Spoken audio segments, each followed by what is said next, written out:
ក្រុមប្រស្រីប្រាថ្នាយកមកតាតែងកាយាព្រោះក្លិនសោភាបង្កើតសេរីបុផាពណ៌ស្រកជ័យហាក់ដូចជាស្រី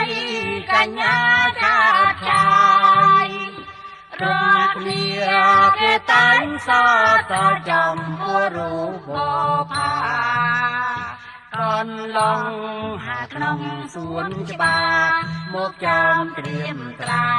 ក្រេបយកលំអងការីងគួចិត្តចង់យកមកក្រោមជាពួងលំអ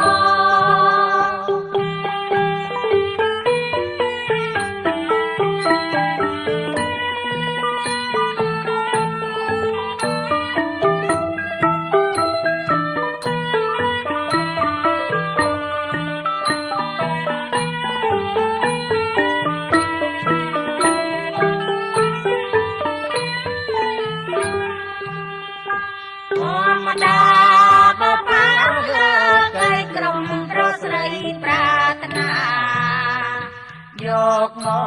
កតាតែងកាយាព្រោះក្លិនសោភា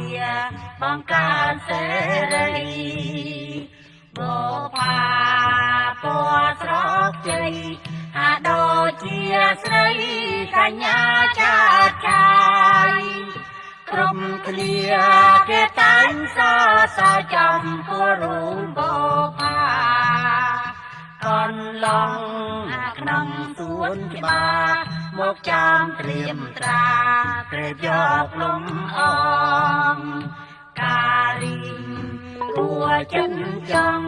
យកមកក្រោ